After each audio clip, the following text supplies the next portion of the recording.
The story began with a single dusty ledger discovered in the basement of an abandoned courthouse in a small town in Montana. The building had stood empty for decades, forgotten by most of America. Rain leaked through the roof, paint peeled from the walls, and broken windows allowed cold mountain winds to whistle through the halls. No one expected that hidden beneath piles of old records was a clue connected to one of the greatest financial mysteries in American history. For nearly a century, people had whispered about America's lost fortune. According to legends, sometime during the early 20th century, an enormous fortune vanished without a trace. Historians argued over the exact amount. Some believed it was worth hundreds of millions of dollars in today's money. Others claimed it could have been worth billions. What made the mystery fascinating was that the wealth had supposedly belonged to a powerful group of industrial investors who dominated railroads, mining operations, and land development across the western United States. Then, one day, the fortune simply disappeared. No bank records explained where it went. No heirs successfully claimed it. Government investigations led nowhere. Over the decades, treasure hunters searched mountains, deserts, abandoned mines, and forgotten vaults. Journalists wrote books about it. Filmmakers produced documentaries. Conspiracy theories flourished. Some claimed the money had been hidden underground. Others insisted corrupt politicians had secretly stolen it. A few believed the entire fortune never existed at all. Yet none of those theories ever provided convincing evidence. Until the ledger appeared. The discovery was made by Ethan Mercer, a 32-year-old archivist hired to catalog historical documents before the courthouse was demolished. Ethan loved history, but never imagined he would uncover anything extraordinary. His job mostly involved sorting tax records, marriage licenses, and faded legal files. Late one evening, while organizing shelves in the basement, he noticed a loose stone behind a cabinet. Curious, he moved the cabinet aside and found a narrow compartment built into the wall. Inside rested a small metal box. The lock had rusted away long ago. When Ethan opened it, he found several papers wrapped in oilcloth and protected from moisture. Most were ordinary business documents. But one item immediately caught his attention: a handwritten ledger dated 1911. Across the first page appeared 3 words written in elegant ink: The Western Reserve. Ethan had seen that name before. It appeared repeatedly in historical accounts connected to America's lost fortune. His pulse quickened. For the next several hours, he carefully examined every page. The ledger contained financial transactions, coded references, property locations, and names of investors long associated with the mystery. More importantly, it contained something researchers had never found before: directions. Not direct directions, but enough clues to suggest the fortune had been transferred through a series of hidden accounts before disappearing into a remote region, somewhere in the Rocky Mountains. The next morning, Ethan contacted a professor he trusted. Dr. Sarah Whitmore was one of the country's leading experts on early American financial history. After reviewing photographs of the ledger, she immediately flew to Montana. When she arrived, she spent 2 days studying the documents. On the 3rd day, she looked up from the pages and said something Ethan would never forget. This changes everything. Within weeks, news of the discovery spread nationwide. Major newspapers covered the story. Television networks dispatched reporters. Social media exploded with speculation. The mystery that had fascinated generations suddenly felt alive again. Sarah and Ethan formed a research team to investigate the clues. Their first challenge involved deciphering the ledger's coded entries. At first glance, the numbers appeared meaningless. But after months of analysis, Sarah discovered a pattern. The figures corresponded to railway routes that existed in 1911. each route connected to land purchases made by companies linked to the Western Reserve investors. Following those connections led researchers to a surprising conclusion. The fortune had likely never left the country. Instead, it appeared to have been moved through an elaborate network designed to conceal ownership. The question remained why. As researchers dug deeper, they uncovered evidence of a secret conflict among the investors. Publicly, the businessmen appeared united. Privately, they were fighting over control of enormous mineral deposits recently discovered beneath Western lands. The deposits included copper, silver, and rare materials that would become incredibly valuable during industrial expansion. Letters found in university archives revealed growing distrust among the partners. Accusations of fraud appeared frequently. Several investors feared government intervention. Others worried competitors might seize their assets. One letter contained a chilling statement. If the reserve falls into the wrong hands, generations will pay the price. No one knew exactly what the author meant, but the warning suggested the fortune represented more than simple wealth. Months passed. Then came another breakthrough. A coded reference in the ledger matched a long, abandoned mining operation deep in Colorado's mountains. The mine had closed in 1912 and remained untouched ever since. Excitement surged. Could the lost fortune have been hidden there? An expedition was organized. Historians, engineers, and archaeologists traveled to the site. Television crews followed close behind. The mine entrance sat high above a valley, surrounded by pine forests and snow-covered peaks. The tunnel stretched deep into darkness. After securing the area, investigators began exploring. Days passed without success. They discovered old equipment, collapsed chambers, and forgotten documents, but no treasure. Many began losing hope. Then, on the 7th day, an engineer noticed unusual markings carved into a support beam. The symbols matched codes found inside the ledger. The beam concealed a hidden passage. Workers carefully removed debris blocking the entrance. Behind it lay a narrow corridor leading deeper underground. The atmosphere grew tense. Everyone sensed they were approaching something significant. The passage eventually opened into a sealed chamber. Inside stood several wooden crates. For a moment, nobody moved. Cameras rolled. Flashlights illuminated the dusty room. Had they finally found America's lost fortune? The crates were opened. Inside rested stacks of documents. No gold, no cash, no jewels, only papers. At first, disappointment filled the chamber. But as experts examined the contents, excitement returned. The documents revealed a far more astonishing story. They showed that the investors had deliberately hidden the fortune. Not because they wanted to protect themselves, because they wanted to protect something else. The records detailed a plan unlike anything historians expected. The businessmen had secretly established a trust designed to finance future national infrastructure projects. They feared political instability and economic crisis could derail America's development. Instead of distributing the fortune among themselves, they transferred it into hidden holdings managed through layers of anonymous ownership. Their goal was to preserve the wealth until it could be used during a future emergency. But then disaster struck. Several key trustees died unexpectedly within a short period. Others became entangled in legal battles. Documentation was lost. Successors never received complete instructions. Gradually, knowledge of the trust disappeared. Over time, people assumed the fortune had been stolen or lost. In reality, it had been forgotten. The discovery shocked historians. Yet one mystery remained unsolved. If the trust existed, where was the money now? The documents described the structure. They explained the purpose. But they did not identify the modern location of the assets.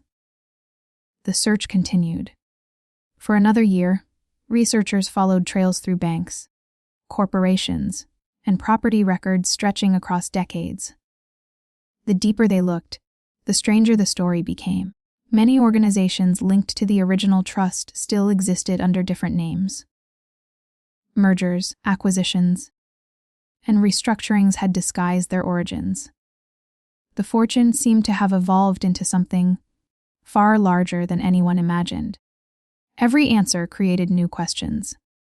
Every clue pointed toward a hidden financial network operating quietly for more than 100 years.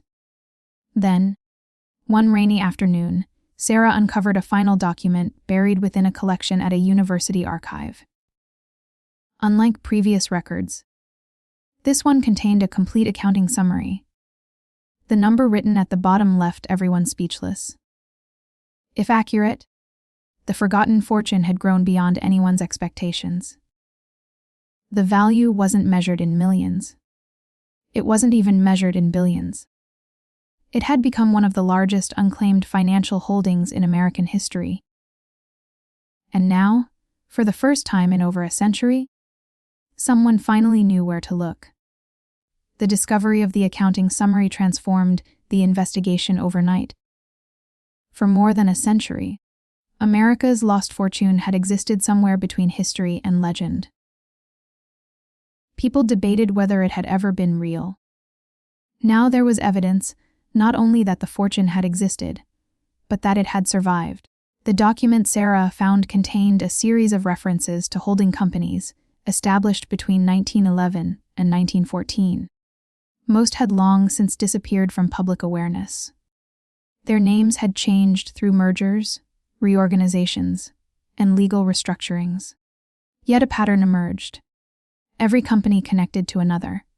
Every transfer led to a new layer. Every layer concealed the same assets.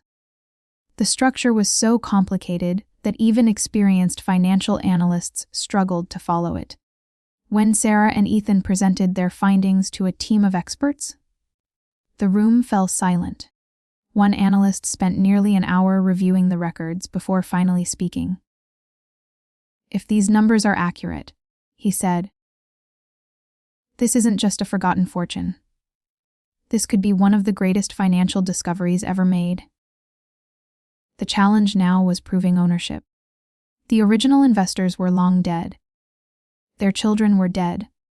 Even many grandchildren had passed away. Determining who legally controlled the assets would require unraveling more than a century of history. Government agencies became involved. Legal scholars joined the investigation. Financial institutions opened archives that had remained untouched for decades. For months, researchers worked around the clock. The deeper they dug, the clearer the picture became. The Western Reserve investors had not hidden their fortune for personal gain. They genuinely believed America would eventually face a crisis requiring enormous private resources. They had hoped future trustees would manage the wealth responsibly and deploy it when needed. Instead, the system collapsed after several key figures died unexpectedly during the influenza pandemic of 1918. Records disappeared. Instructions were lost. Successors lacked critical information. Gradually, knowledge of the trust faded from memory. Yet the investments themselves continued generating returns. Stocks produced dividends. Properties increased in value. Mineral rights generated royalties. Companies expanded. Assets multiplied. Year after year. Decade after decade. Unnoticed. Forgotten. Growing larger all the time. When economists finally estimated the modern value, the figure stunned the nation. News organizations reported the story nonstop. Some experts questioned the calculations. Others insisted the estimates might actually be conservative. Regardless of the exact amount, everyone agreed on one thing. The fortune was enormous. The public reaction was immediate. Some demanded the money be distributed among descendants of the original investors.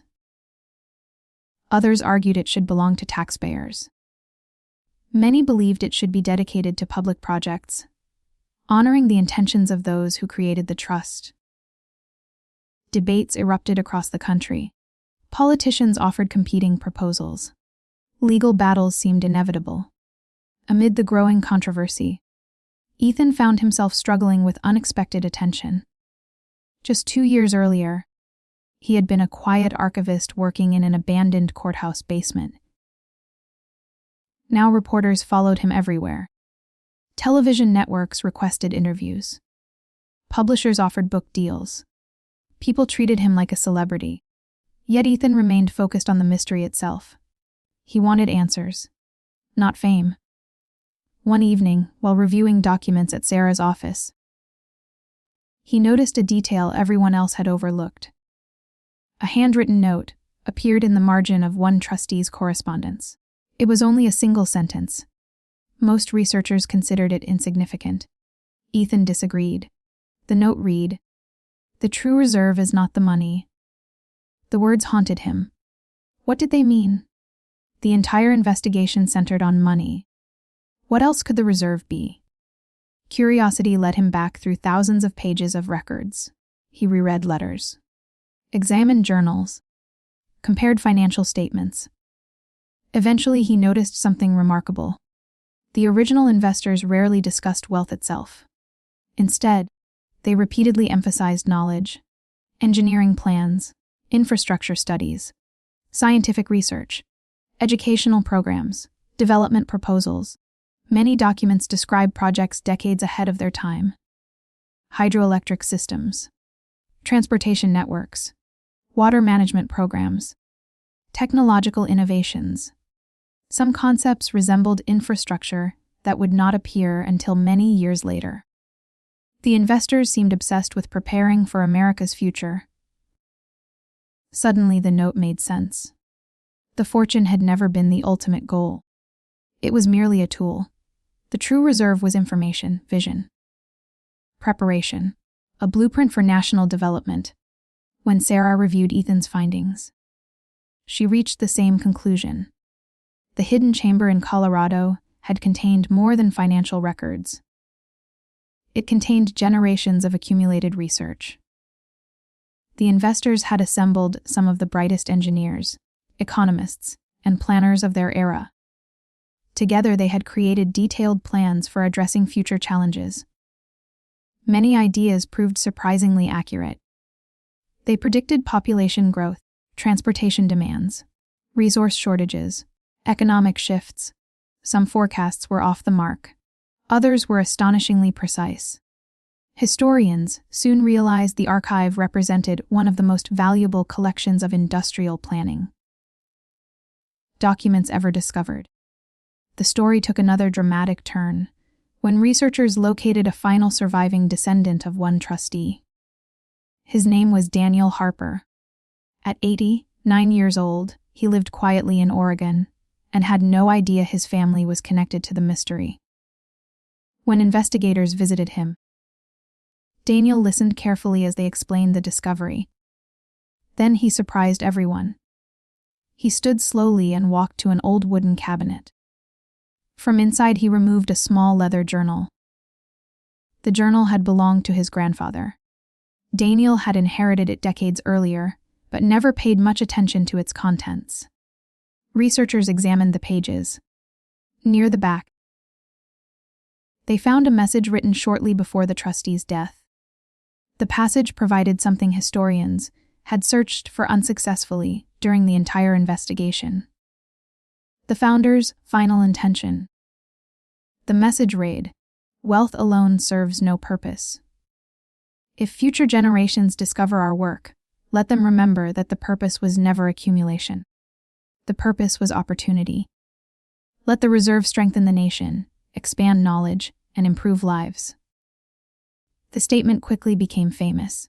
Newspapers printed it nationwide. Citizens quoted it online. Lawmakers referenced it during debates. For many Americans, the message transformed public perception of the fortune. The mystery was no longer simply about lost money. It became a story about legacy, responsibility, and the relationship between wealth and public good. After lengthy legal proceedings, a solution gradually emerged. A new independent foundation would manage much of the recovered assets.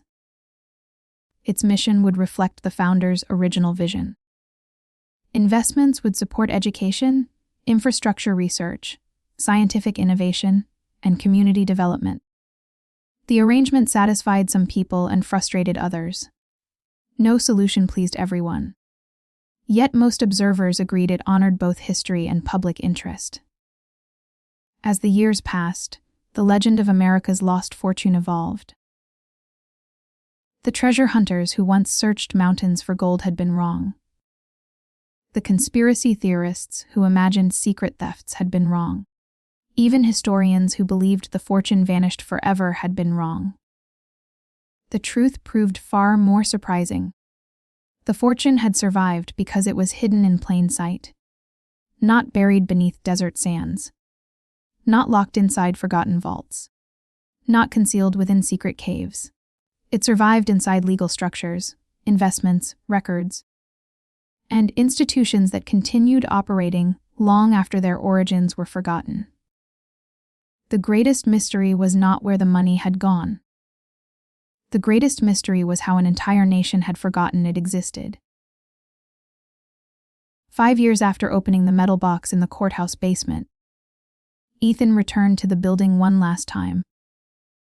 The courthouse itself had been preserved as a historical landmark following the discovery. The basement looked different now. Clean walls replaced crumbling stone. New lighting illuminated the narrow corridor. Visitors occasionally toured the site. Standing in the room where everything began, Ethan reflected on the strange chain of events. A loose stone. A hidden compartment. A rusted box. Simple accidents that changed history. He thought about the generations who had searched for answers. The journalists. The historians, the dreamers. Many had spent their entire lives chasing the mystery without ever seeing its solution. Yet perhaps that was fitting. Some stories require time, not years, not decades, generations. As Ethan prepared to leave, he glanced once more at the empty compartment in the wall.